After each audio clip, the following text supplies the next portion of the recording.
Bora falar sobre giardíase, uma doença de protozoário. Mas para poder falar sobre a giardíase, eu tenho que lembrar para você o que é um protozoário, tá? Protozoário não é animal, protozoário não é fungo, protozoário não é planta. Protozoário é protozoário, um organismo protista, um organismo unicelular. E claro, tá? Não é todo protozoário que vai causar doença. A gente vai estar falando hoje sobre a giardíase.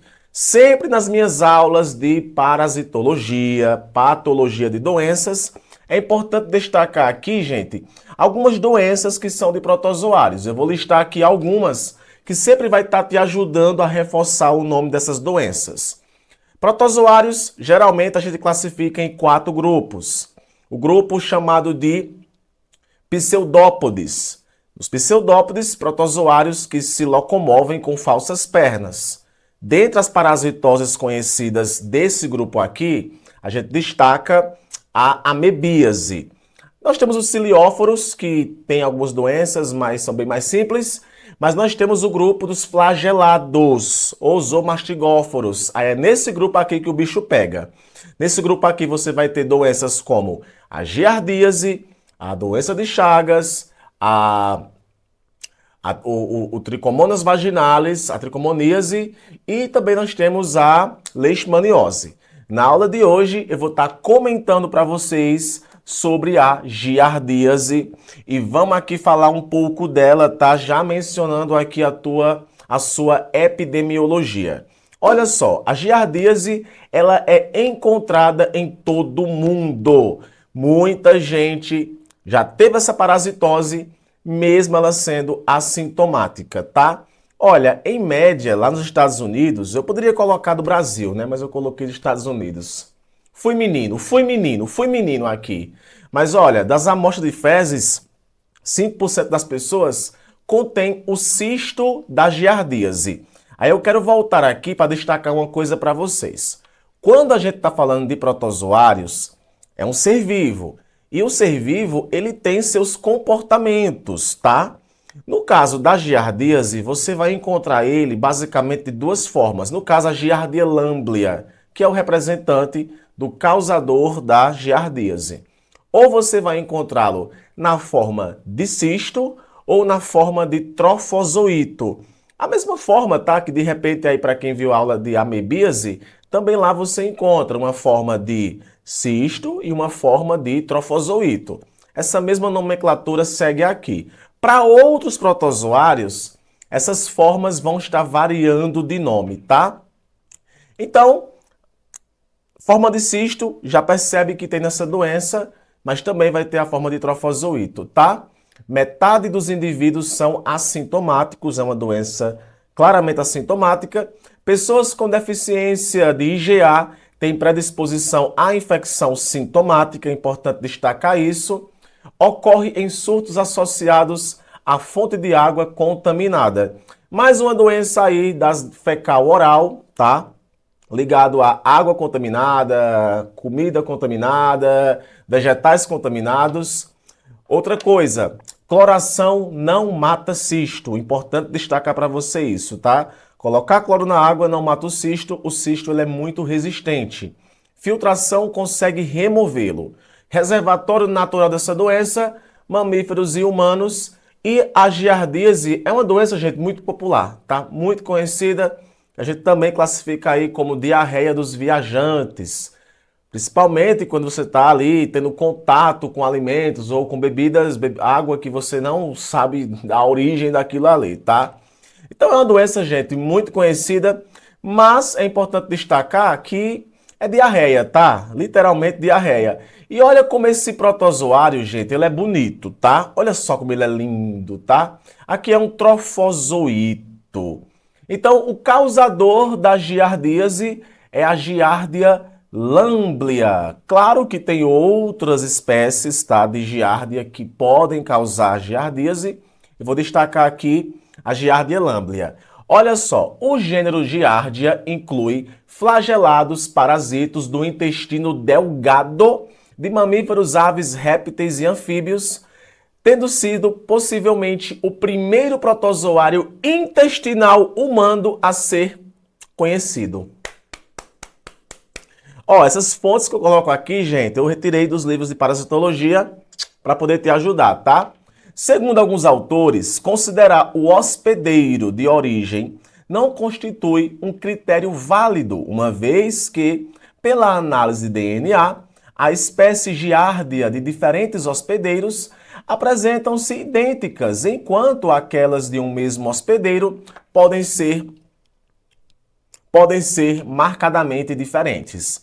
As denominações Giardia lamblia, Giardia duodenalis e Giardia intestinalis têm sido empregadas como sinônimo, tá? Então, tudo isso aqui vai causar a giardíase.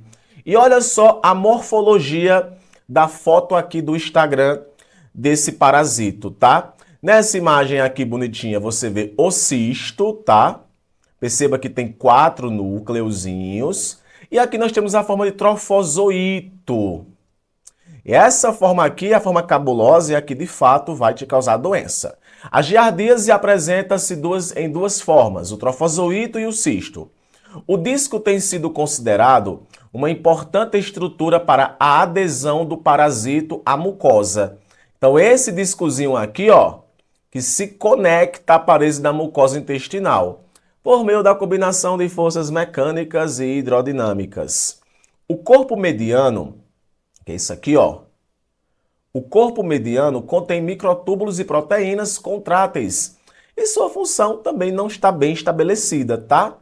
No citoplasma do trofozoito, observa-se ainda a presença de retículo endoplasmático, ribossomos, aparelho de Golgi e vacúolo de glicogênio. Não se observa, entretanto, mitocôndrias. Então, um protozoário anaeróbico, tá?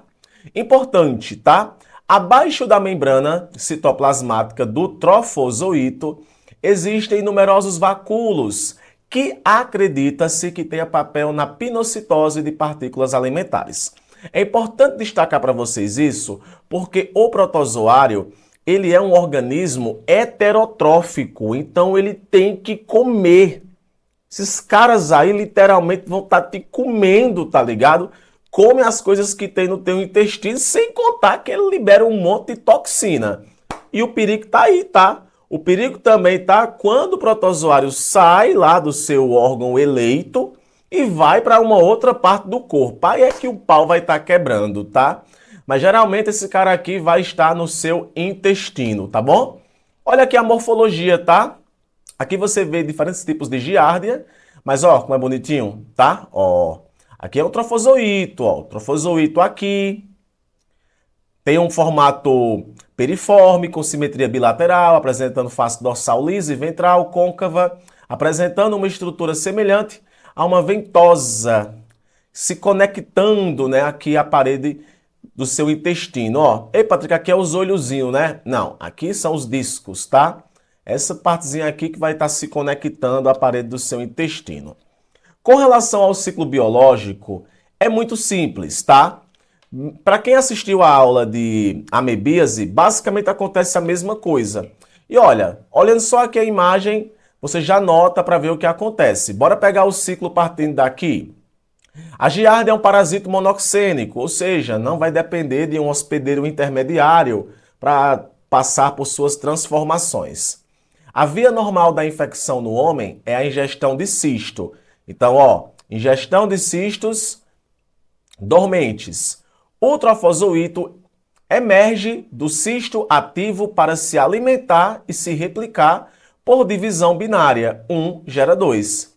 Trofozoito se reproduz assexuadamente por divisão binária. Apenas 1/3 das pessoas infectadas vão apresentar sintomas. Tanto os cistos quanto os trofozoitos são encontrados nas fezes. Geralmente, o trofozoito ele é encontrado em fezes diarreicas. O cisto em fezes normais, tá? Importante destacar para vocês isso. Outro ponto importante é que apenas os cistos são capazes de sobreviver fora do corpo do hospedeiro. O cisto ele é muito resistente e ele pode sim voltar a se contaminar nos alimentos. Ó. O cisto da giardia pode sobreviver por semanas ou meses na água gelada.